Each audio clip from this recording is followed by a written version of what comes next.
The first question that on the night of the coup, of the attempt of military coup, many leaders of European Union countries expressed the support of current Turkish government. Yes, but how this support is gone? Because the rhetoric of European leaders has changed, and European Union Commissioner Johannes Hahn stated that the Turkish authorities initiated this bloodiest coup, and this idea was extended on the world media. Can you comment this? First of all, we are grateful to countries who, from the first moment, expressed their solidarity with us, with the people of Turkey, with the democratic process of Turkey, with the parliament, with the government, the president. And especially we are grateful to the Ukrainian government, Ukrainian president, who was very quick in expressing his views that night, in fact. I was contacted by his office. And the same goes for quite a few of our friends and allies. However, Europe is a difficult entity, European Union rather. And as I was just explaining in the previous question, there are some prejudices in Europe towards Turkey. There has been in the past. This is one of the issues that has problematized our relationship. And I feel that these prejudices, these biases, has affected the proper thinking, the visionary thinking in Europe. Not for all, but for some. And they have made these statements, which they, for example, one could ask, during the Maidan events, things in Maidan, the things that were said in Maidan, there were quite a few things which perhaps weren't in line with what you might expect from a democratic society. There were maybe radical calls, but Europe judged Maidan at a general level and stood with the democratic aspirations of the people. That's what Turkey wants, really, nothing else. We don't want any preferential treatment. We just want the benefit of the doubt to be given to the legal process. So some of the criticisms or calls, these appeals were hypothetical in the sense that it was based on scenarios which they in their mind thought would happen. This is bad. The reason why this is, I'm sure my colleagues, my European Western colleagues, ambassadors in Turkey, have a good reading of Turkey, and they must be, and a lot of commentators presenting things as more close to truth than sometimes we see in the press. But the constituency, the Turkey skeptic, I don't want to say anti-Turkish, but Turkey skeptic constituencies, political in Europe, some of them, I feel that perhaps saw this as a way to, as a way in which perhaps the government or others in Turkey who they've been criticizing might be pushed aside. This is very wrong, and it's as if something was being hoped from the misfortune that Turkey lived on the 15th, on the 16th. This is very unprincipled. I think it was very un-European in a sense. I don't want to say all of Europe. Some of it was opportunistic, and again, not to be completely unfair, sensationalism, controversy always gets more rating, and maybe the press picked up on those with regards to some of the statements made at the top level. But it's not a secret that a lot of people have been critical of Europe for not showing the wise leadership and wise crisis management on quite a few international matters. And on this too, I think Europe could have done a much better job. Turkey has been disappointed with Europe in the past. But regardless of that, because we see Europe, despite some of its very serious problems, a successful project of integration. And we want to move close to Europe simply because we want to raise the standards of our people. We want the highest political, economic, social standards for our people. And we'll go in that direction. However, Europe has to live up to its own principles, universal values. And what universal values say at this point is that without buts and ifs, you first are very clearly against the coup attempts and support the democratic process which the people are following, are wanting, especially now that there is this almost a national reconciliation across the board. That is the point to embrace. That's the issue of the day. Whereas, other statements almost threatening and very redundant weren't very helpful. That being said, there is a strong, active public sphere in Turkey. The criticism, the warning that, over-warning that seems to be coming from Europe is already in Turkey being made more constructively. I think there's room for seeing the positive here, despite all the negativity, the tragedy. I wish some of the European friends or countries or officials, that I say, could have seen that too.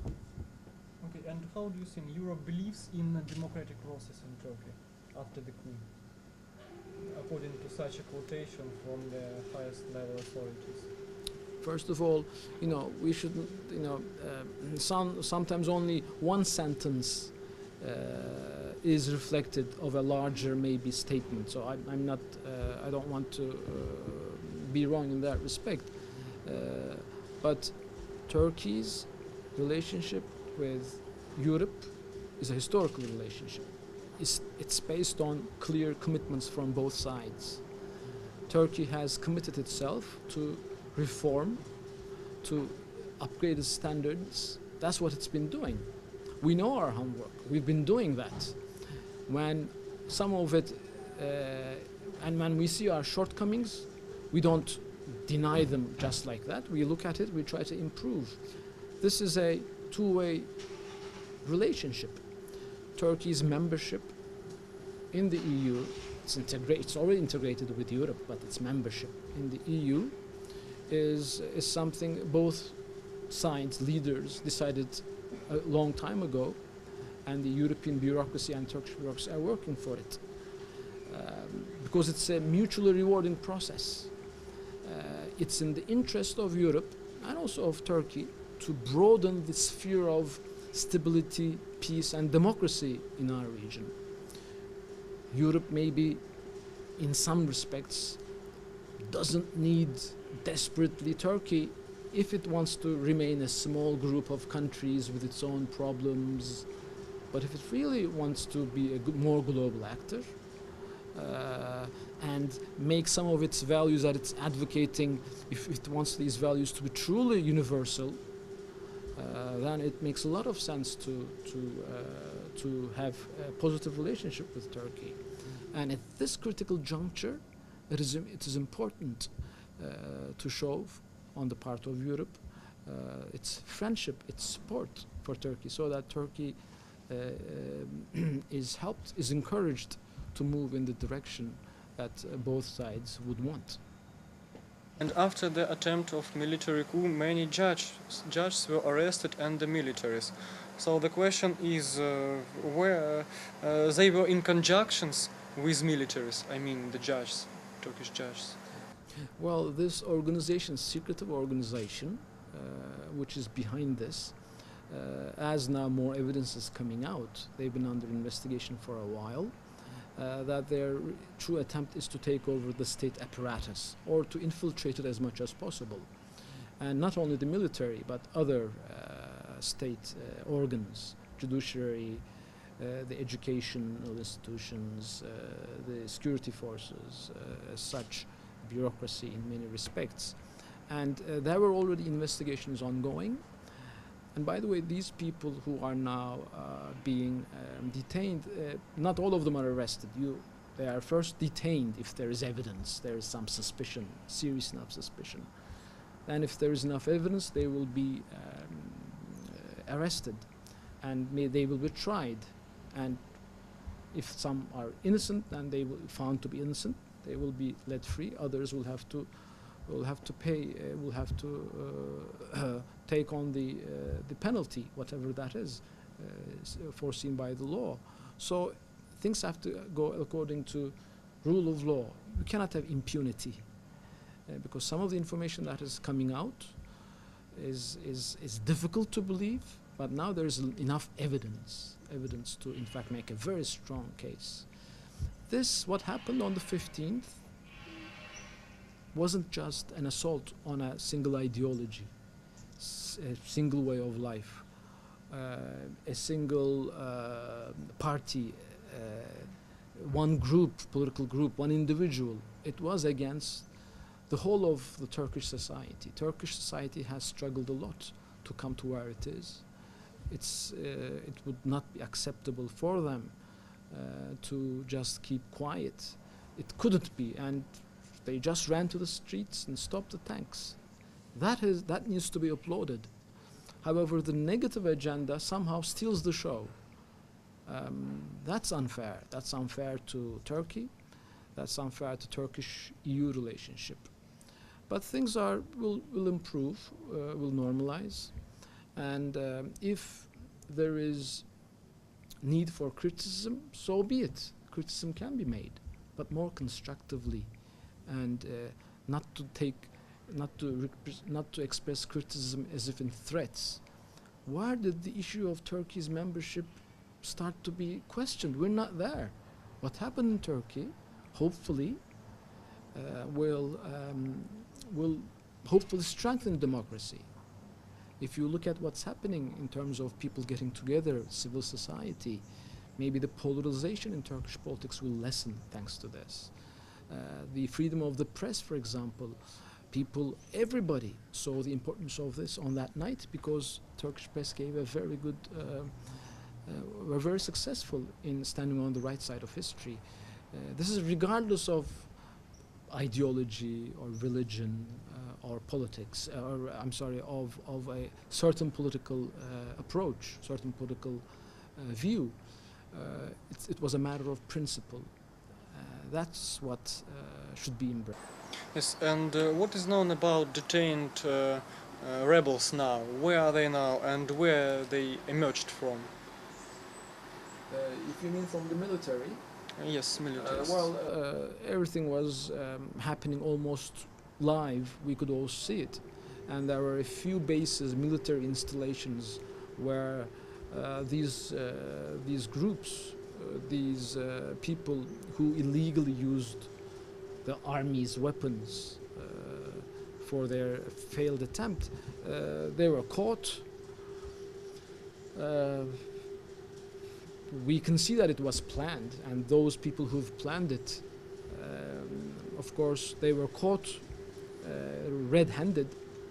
So we will see, the judicial process will see what is to become of them. They even used innocent private soldiers, for example, told them, well, we are going to a terror operation, or we are going for a military drill. So the Turkish government is, as the opposition expects, as our partners and allies also expect, is quite careful to be meticulous in seeing who's innocent and who's guilty, because this is a difficult process. It needs time, but detainment, arrests, due process, trial, that's how it should be. Because the circumstances are very extraordinary, the precautions are also extraordinary. That is a rule of, that is a state of emergency, but it will be within the Constitution, and it will be in line with our international commitments. If there are faults within that, of course, our friends and the opposition already does, if necessary, can criticize us. But let it run its course. Give the benefit of the doubt to the process, see how it happens. Then criticize, rather than assuming that it will certainly be violated. So a little bit more empathy. One of the things that Europe is, I think, missing is this empathy. That's why I'm hopeful Ukrainians can empathize more easily.